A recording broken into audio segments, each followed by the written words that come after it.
Empowerment Through Knowledge Publishing and Serena Stone present The Tequila Drinker's Guide to Health and Wellness Radio Hour with your host, author and medical Qigong educator, Serena Stone. Featuring the director of the Universal Healing Tao and author of dozens of books on natural health and longevity, Tao Master Mantak Chia. This show is for all of us who work hard and play hard. Those of us who are willing to try new things to improve their life, and those who will not tolerate victimization as an answer to health and wellness issues.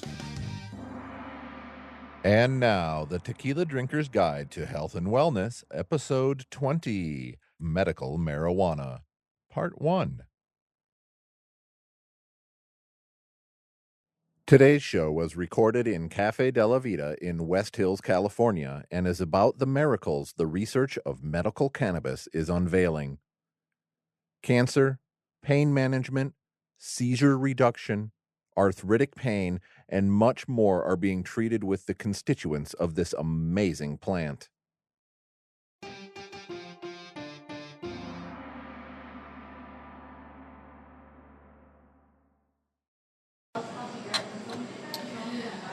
So today we are in, where are we, Jay?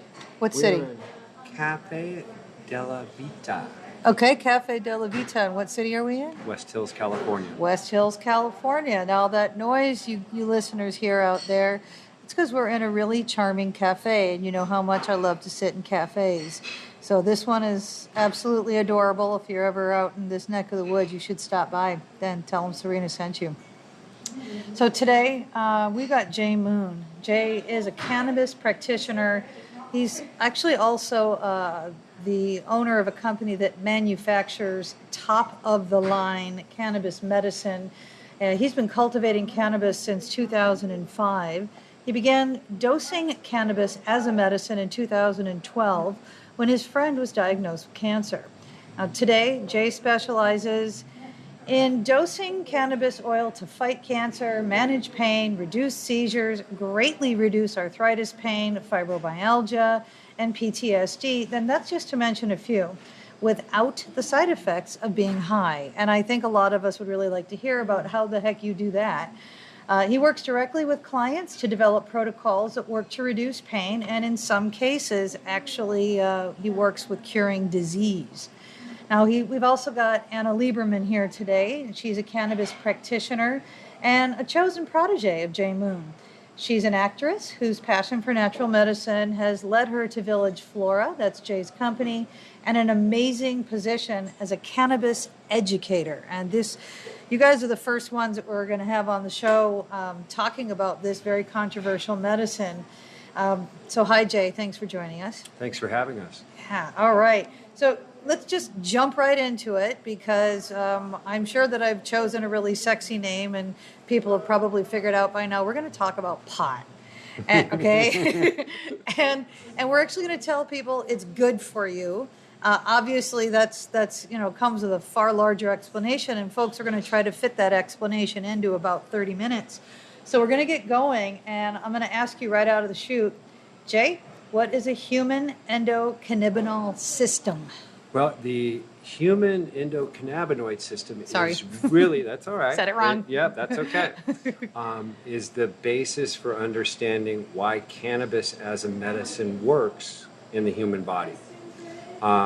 If we could go back in time a little bit, researchers in 1980 were studying the human cell. Had absolutely nothing to do with pot. And they discovered a receptor that had been previously unidentified. They hypothesized correctly that they were onto something big. The research went on for years, and at the conclusion of that, they had discovered the human endogenous endocannabinoid system.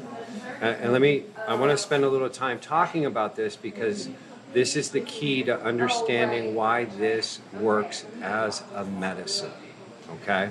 Okay. During that time, in the 1980s, they found that we have a cannabinoid receptor on every cell. Hey, folks, that's huge. You have receptors for nutrition. You have receptors for hormones. But the fact that we have this particular kind of receptor in our cells, well, it would... It gives you an idea of the magnitude of how important cannabinoids are in the body. Yeah. And that being said, too, we're not alone in this. Every mammal with a backbone has a cannabinoid system. So there's some 10,000 members of that species, including dogs, cats, monkeys, whales, kangaroos, you name it. They all have a cannabinoid system. I have to ask you this, and Jay, I did not ask you this prior to our interview. A lot of the times we take precursors to, so our body creates its own, melatonin or whatever it is we're trying to create. Great example. So are these cannabinoids something that we make and can ingest? Correct. Yes. That is exactly correct. We make cannabinoids within our body. They travel through the bloodstream basically as messenger molecules. But let me go back to the research of the 80s. They discovered that those cannabinoid receptors are not only on every cell, but they are present and heavily concentrated in our immune system, in our nervous system, on our organs from our brain to our toes. A ballpark guess, I would say, would be somewhere in the neighborhood of 40 billion cannabinoid receptors in our body. I think we have 35 or 40 billion cells in the human body. So that's a fair guess. Our body manufactures these cannabinoids, and I'll give you an example in relation to, let's start with cancer for one thing. When our body's running correctly, because we develop diseased, cancerous, malignant cells throughout our entire life.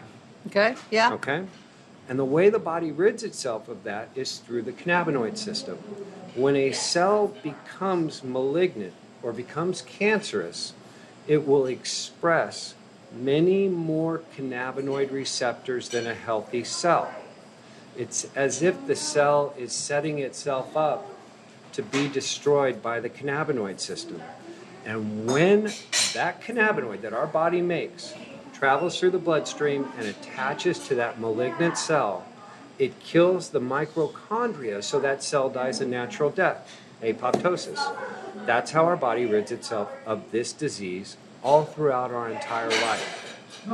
The great secret to medical cannabis is that when you compare the cannabinoid structure, so if you go back to class and you think about the sticks and balls, when we would diagram a cell, the cellular structure, and when you lay out the cellular structure of a human cannabinoid and compare that to a cannabinoid that comes from the cannabis plant, because THC and CBD are cannabinoids. Okay. They are virtually identical. So when we supplement cannabis, when we deliver that as a medicine into the human body, what we are doing is providing a nutritional supplement that your body recognizes as its own and knows how to utilize to heal itself. Oh my God. Okay. Yeah. Now, interviewing someone like Jay, I'm doing that thing where I forget to ask questions. So tell us about the relationship between cannabis-based medicine and cancer. I hypothesize, we don't know why some people live into their 90s without cancer and others don't. Stress, genetic predisposition. I am of the opinion that diet has a great deal to do with it. I was just going to say, you have to include food and products we put on our skin. Yes. You have to include that. It is 100% my belief that is a major cause of so much disease today. But the holy grail of this is that our body makes cannabinoids, and the ones found on the plant are virtually no different than the ones we make inside our own body. So the reason that this works in the treatment of cancer is it's supplementing the body's own natural cancer-killing defense system.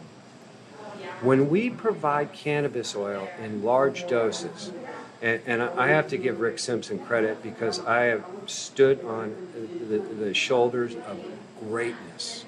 You go to Rick Simpson and Raphael Mashula. I mean, Mashula is known as the godfather of cannabis. He's an Israeli scientist and researcher, and in the early 60s, he discovered cannabinoids on the cannabis plant.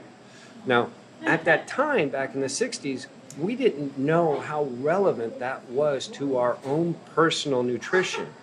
Cannabis medicine is simply a nutritional supplement that the body knows how to utilize to heal itself.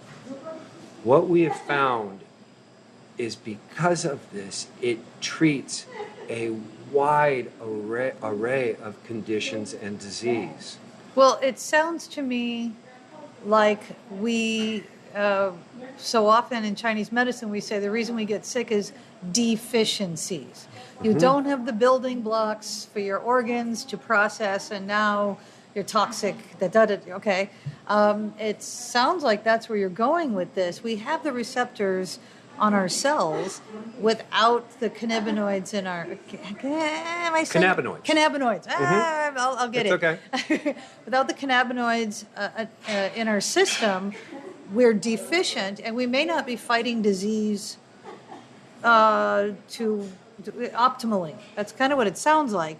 By the time you get a sick person, and I know we're going to talk about that, that's what you deal with. Now we're talking larger quantities because they're so deficient they actually got sick. That's what it sounds like just listening. Correct. And let's digress a little. The ideal way to use cannabis as a medicine is a preventative. I can go to my doctor and I could say, I'd like to know if I'm deficient in vitamin D or vitamin C, or minerals or iron, or there's a laundry list of tests that we can run. Do you have enough pot in your system, sir? Cannabinoids, and those of us in this field are always on. It's cannabis. That's the true name of the plant that nature has given us as a wonderful healing tool. I can't go to my doctor and say, can I have a cannabinoid deficiency test? I don't know what deficient levels of iron look like. We know what deficient levels of vitamin D look like, but we don't know what a healthy endocannabinoid system looks like. There isn't a test. There isn't a baseline. So it's frustrating because, as long as this is a Schedule 1 here in America, science and research is handcuffed in terms of keeping up with the true value of this plant. It should be regulated like tomatoes. It should be grown in our backyards. It should be cold-pressed juice. And when you do that, when you use cannabis as a juice, like you would juice kale, you don't have the psychotropic effects of being stoned, high, buzzed, or loaded. But your body receives the essential cannabinoids that it needs in order to heal itself. Sweet. So not all of your referrals are getting high? Is that what you're saying? No, I would say 98% of the people I deal with would not use the product if they were high or stoned. So, frankly, our pharmaceuticals, they've got warnings on there. You can't drive, you can't use heavy equipment. So wouldn't your medicine be as, crazy as the crap? I'm sorry, but the crap they sell to some of our people. Have you ever tried? I'm not going to say it because I don't want to get in trouble, but have you ever tried some of the crazy sleep medicines they've got out there? No, I never have. Fortunately, I sleep the sleep of angels, so I've never had to try a sleep aid. Yeah, I'm blessed. I barfed trying this famous sleep aid. I threw it up. Yeah. That's how bad it was. Yeah. So you're telling me that people take your medicine, and it's possible, as you said, 98% of them are not... they don't want to be high. They don't want to be high. They wouldn't use it if it made them high. Okay. And it has to do with our delivery system. Okay. And first, let me cover one other point about endocannabinoid. Think about the scope of that human system. Cannabinoid receptors heavily concentrated in the nervous system, pain management. Receptors again, heavily concentrated in our immune system and present on our organs. Okay? Another key thing, cannabinoids within our body are recognized by our body as they're supposed to be here. So they penetrate the blood-brain barrier. Cannabinoids from the cannabis plant also penetrate the blood-brain barrier because the body recognizes it as a nutritional supplement that we're supposed to have. So think about the magnitude of that system, immune, nervous, present on our organs and on every cell. This is the holy grail of understanding how the body heals itself utilizing cannabis. Okay, you heard it here first, folks. Here I'm doing exactly what I asked you not to do, banging into this table. Okay, what are the different methods you use to deliver? Because I know some of the doses that cancer patients need are pretty high. Okay? Correct. So what are your delivery systems so that you can bypass some of that crazy feeling? When cannabis is either smoked or ingested in the form of an edible, we've all heard of cookies or brownies. Right. Okay? It goes through the tummy into the digestive tract and then passes through what we call first pass through the liver. And it's when cannabis passes through the liver that it becomes psychoactive. So you get buzzed or high. When you utilize cannabis as a rectal suppository, or in some cases a vaginal suppository, it bypasses that first pass through the liver. It goes directly through the intestinal wall into the bloodstream, and you do not get loaded. You're not high. So I can... I'm sorry, David. That I actually knew that this was coming, but there's got to be listeners out there going, excuse me. So we've gone from smoking a joint to a suppository. Not the sexiest, although it depends on what you're into, but not really the sexiest thing to do with your friends. And yeah, I get it. And I can tell you I've had some very interesting dialogues when I set the container of suppositories on the kitchen table in a client's house. I bet you have. I really have. All right, tell us, because I want to chat with your assistant, Anna, here in a moment, but just please tell our listeners, what is the difference between what you make, and I know you painstakingly grow the plants, and they have different,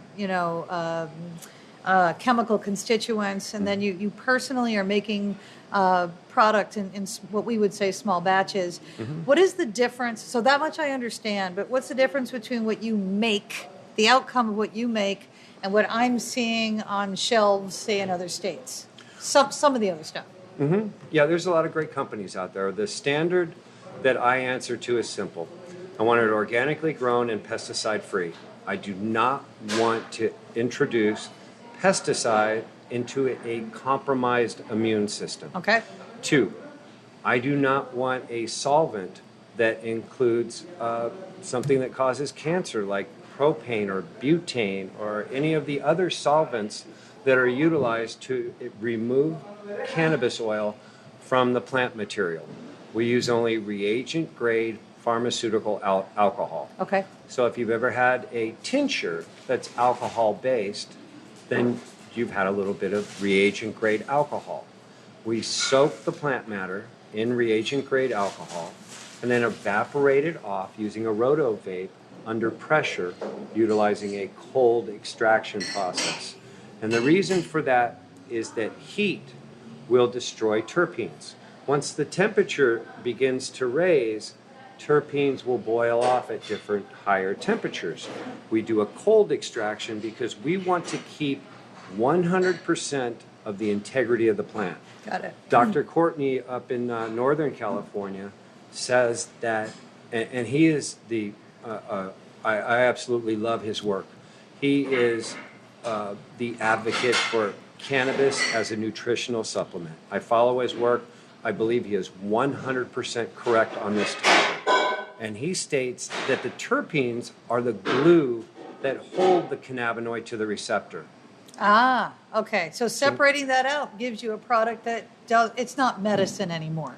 Well, it's just not all it could be. And again, the science in this, a lot of this stuff is we don't, until we have large-scale clinical trials with blood serum testing, much of what we say is hypothesis, okay, or anecdotal evidence. We've seen it work with a client. Until the Schedule 1 is lifted and we can actually study this for the medicine that it is, we're going to be stumbling in the dark. Okay. But I think Dr. Courtney is right on point. Don't change the plant, okay? We make cannabis oil as if Mother Nature were making it. We want the whole plant. We want the terpenes. We want the cannabinoids. We don't want it extracted with a solvent that is cancer-causing. And people will tell you, oh yes, we can dissolve off those solvents, but I am a purist in that sense, that I feel that alcohol is the correct extraction method for medicine, because when it's done cold, you get the entire plant. You get terpenes, you get cannabinoids, just as if nature were making it. And that's what's important to us. Jeez. Yeah, I mean, it should be important to everybody. You know, there's a reason that I don't have microwaves in my home and things like that. Altering a plant or if you're a meat eater, animal molecular structure, it's really, that's a really scary game. And we wonder why there's so much disease today. And I know that it's based on our nutrition. If you go back to the turn of the century here in America, we lived on farms, we grew our own food, we worked hard, and disease was non-existent. Now, granted, the life expectancy wasn't too long because of the pioneering and all that, but disease was not the factor it is today. So, talk about pain management. You said that when you and I were communicating, the big changes are coming in the way doctors are able to prescribe painkillers in this country, in particular high-dose opiates, that folks are going to be out in the cold with the new restrictions that are going to be implemented soon. Yes. I've had 2 clients come to me and say that these changes are coming, that the time is imminent. I haven't read the law in terms of why the restrictions are happening, but you can follow the money, and you'll figure out why. But people that are experiencing and receiving hundreds of opiates daily, which are needed just for them to be able to function, are not going to receive those anymore. There are going to be limits placed on the number of pills that they can receive. Well, let's hope that doesn't happen to our dear cannabis products. Here's one of the interesting things about cannabis. Would you like to talk about the pain management side of it? I'm gonna let Jay continue with that. Pain management. Cannabis oil, when dosed correctly, will increase the effectiveness of opiates by a factor of 5. I have cancer clients that have eliminated their dependence on morphine, because cannabis oil is in and of itself a wonderful pain management tool. It is absolutely amazing to take someone who's on oxycodone or morphine and begin a cannabis regimen. And I advise everybody going in, look, first just take the cannabis, okay? And if you need the pain medicine, reduce it by 75%. And you will have the same or better pain relief with a fraction of the medicine. That's amazing. I want to talk to Anna for a minute. So if you guys hear this weird noise, it's me moving the microphone so we hear her better. Oh, I think I did that very well. Okay, so this is Anna Lieberman, and Anna oops, now you can't hear me. Okay, let's do it this way. Okay, hold on one second. All right, we're still learning how to use this big microphone. Anna is who you're going to meet when you go to Village Flora, and she is a cannabis educator, and her job is to ask questions and help to create a protocol. So one of the things I like about your company, Jay, is that you're treating us as individuals instead of just throwing one big program at everybody. I have strong feelings about that. You're actually treating people like individuals. And since Anna is the one that they're going to meet when they get there, I just wondered if you talk about that. What is it like to come in and have a meeting with you? Well, we have great fun at Village Flora. I'm sure. Although I will say that usually the conversations begin with bedside manner. I'm so sorry that we're meeting under these circumstances. And then the next thing we need to know is, what is your ailment? If it's cancer, the first question is, what is your baseline number? What have the doctors told you? Where are you at? And I think after that, what we need to know is, have you ever used cannabis? How familiar are you with the product? Are you an everyday smoker? Have you never touched this stuff? And as Jay said, so many of our clients are older and dealing with severe ailments, and they aren't particularly prone to smoking pot. From there, Jay and I develop a starting protocol that is different for every person, but because he has these, 5 or 6 years, we have a good baseline to start with, and we like to make sure that each person knows that we can't prescribe with the kind of authoritative, take this and you will feel this. That's not how. Well, this doctors, works. from what you guys were saying earlier, doctors can't prescribe this either. It's recommendations. Right. That's all we can do is make some recommendations. So listeners, you need to get that as well. You're kind of, you have to take some responsibility here. I like to think of it as, did anyone ever teach you how to drink? My big brother taught me how to drink before I went to college. Charming. Very big brother. I didn't have a big brother, so no. It's the same with cannabis. If you were to take 5 bong loads and you'd never smoked weed before, you might as well have just chugged a fifth of whiskey. And then you'll say, oh, that stuff is made horrible. Me feel horrible. Yeah. Of course it did, because you overdosed and Yeah. you had no idea what you're doing. So we try to explain that this is an experiment with your own body meeting a plant for the first time. So your own awareness is critical. And the communication between you and us in that journey is what this is about. So it's a personal protocol that between the two of you, you would develop for each person. And here's, yes, the answer to your question is yes. And here's something even more perplexing. At one time we had a shingles client, and we always lead with CBD. It's non-psychoactive. Folks are very comfortable with CBD. And we made an infused salve to treat the shingles. Normally we can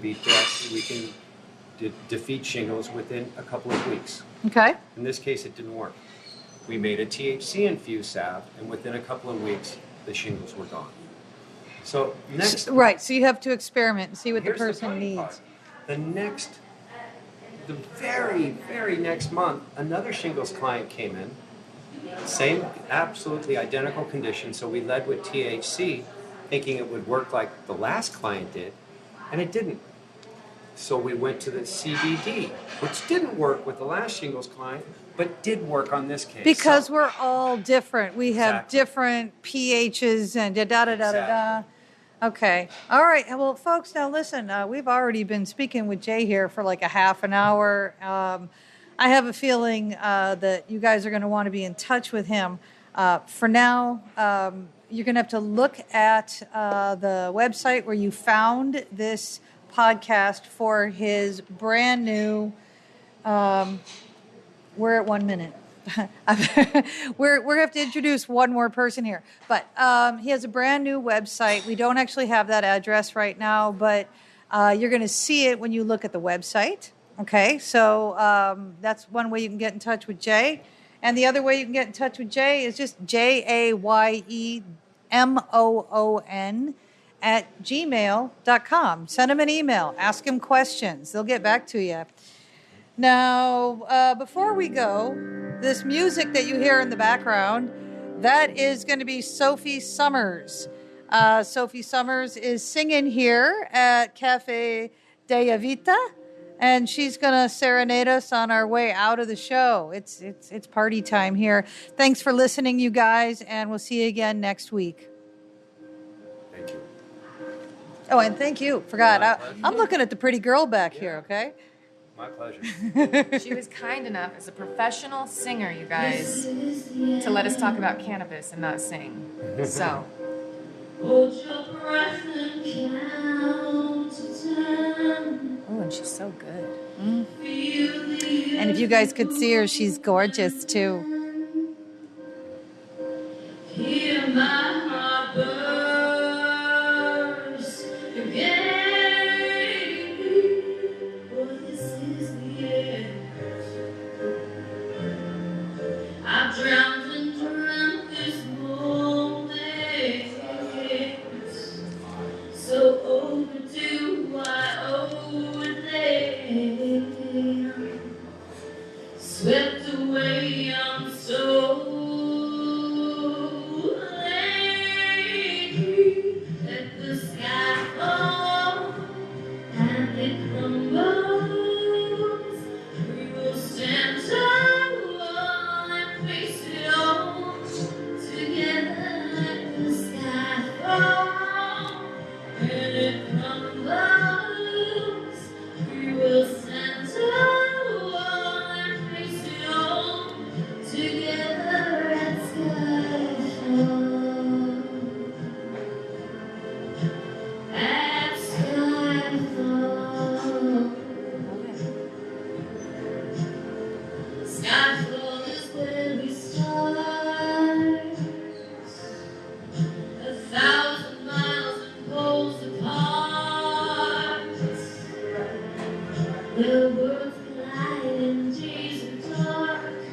You may have my number, you can take my name, but you'll never have my heart. Let the sky fall and it crumbles. We will stand tall and face it all together. Let the sky fall and it crumbles. We will stand tall and face it all together at skyfall. When it crumbles, we will stand tall.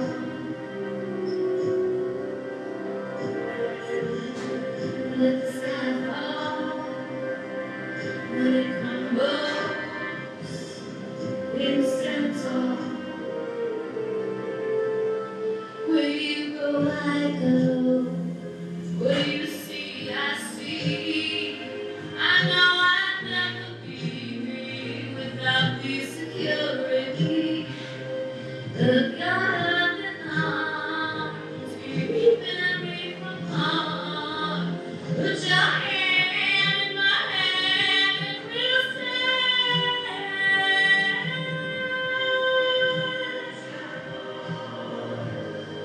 When it crumbles.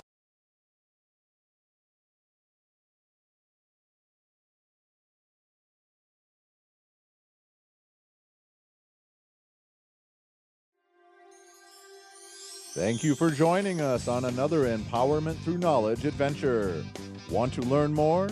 Find Master Chia at mantakchia.com. That's MANTAKCHIA.com. Find advanced learning materials, books, and more at serenastone.com. That's SARINASTONE.com. Thanks for listening, and if you like what you heard, please subscribe today. This podcast was produced by J.C. Warfield Productions in conjunction with the Echo Chamber Studio, Minneapolis, Minnesota.